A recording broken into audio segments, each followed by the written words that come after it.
to Wild After Dark. I am your host, Tim Myers, and this is the Boogeyman. Welcome to episode number 2. Give me that. Well, the Boogeyman just took away the score sheet, so I was going to talk to you about the games, but just know that there were 3 games, and the Wild won 2 of them. Last night was Halloween, and the Boogeyman and I went as a little girl and a Beanie Baby. Here's a picture right there. Thought you would enjoy that. So, like I said, the Wild won 2 games. They lost the third to the St. Louis Blues. I can't give you those scores right now because the Boogeyman took my piece of paper. Anyway, the Blues game was very difficult to watch. It was a high-scoring game. The Wild, I believe, the Wild lost in overtime, 5-4. And this was the type of game that rivalries get started over. This is the type of game where people end up hating each other. Bortuzzo, who's really a poor man's Bertuzzi, sprayed ice on Dubnyk. Ice doesn't hurt. It's not actually what you get a penalty. It's not actual icing. That's not. You can't get a penalty for it. You can get a penalty for it, but it's not called icing. Anyway, there's a clip of that up there. That started a little brouhaha, and then Scandella goes barreling into Jake Allen. We all know what happened with Ott in the playoffs last year. So really, at this point, I don't hate the Blues. Hold on one second. Will you stop it? Come here. Come. Sit. Sorry about that, ladies and gentlemen. Anyway, I don't hate the Blackhawks as much as... I hate the Blackhawks more than I hate the Blues, but it's getting close. So that was it. Also, we had another episode with Devin Dubnyk.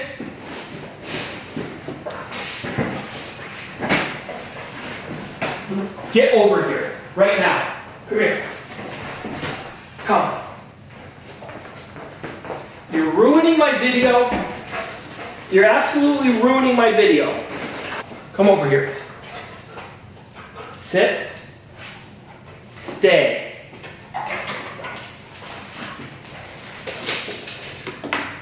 Dubnyk was he was just okay. But I learned something about Devin Dubnyk. He's not a starter. He's not like a starting pitcher. Sorry, my sister Megan, big Mets fan. Sorry, Megan. Dubnyk's not a starting pitcher. He's a closer. When things get tough, end of the game, you want Devin Dubnyk in goal. Here's a clip of the goal he let in. Not really his fault.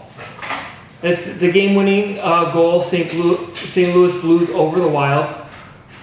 Not really Dubnyk's fault. It's just a great shot and never should have been left open.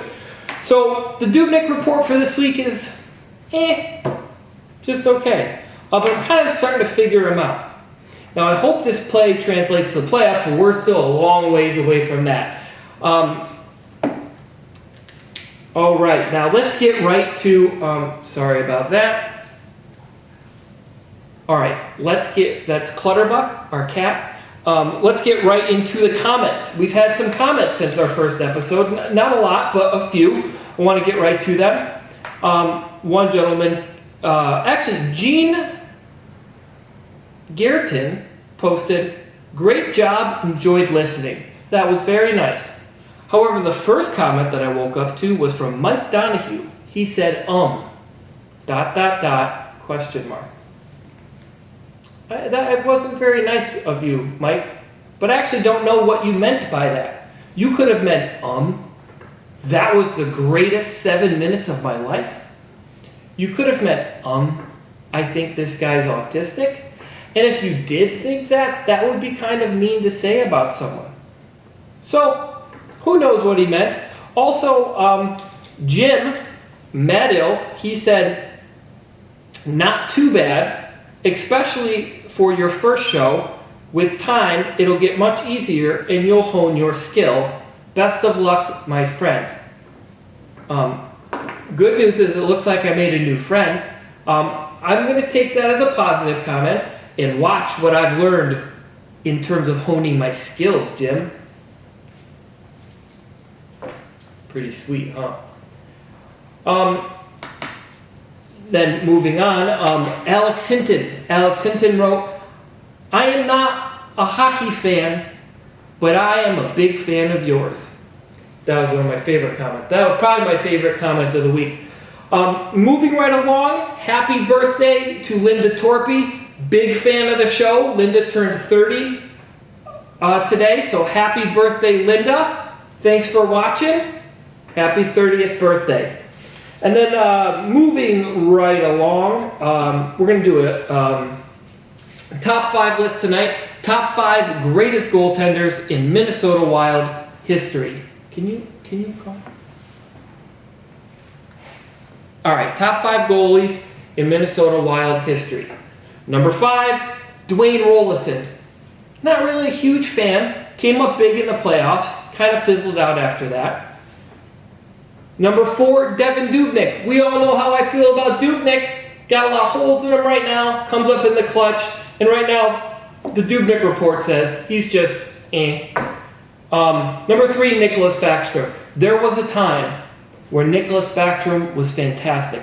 There was a time where my apartment was near his in St. Paul, and he walked the same path down the sidewalk, the same path up to the XL Energy Center every week.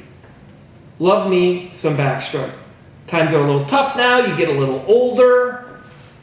Body's not working the way it used to. We'll always have love for him. Number 2 is Manny Fernandez. This guy was a better butterfly goalie than anyone else. Okay, I'm being a little dramatic. But still, a lot of love for Manny Fernandez. When Manny Fernandez was on, I believe there was no one better. And the number 1 goalie in the history of the Minnesota Wild, per my expert opinion, is Josh Harding. We saw Harding almost realize his full potential and then leave the sport due to complications with multiple sclerosis. I believe that he would have been the best we ever had if we had kept him longer. So, those are my top 5 favorite goalies of all time. Feel free to leave a comment. Let me know how I did. We'll read them on the air, obviously. I like nice comments, but we'll take whatever. Remember, Chuck Fletcher, please sign Thomas Wandel. He's in Russia somewhere. No one likes him.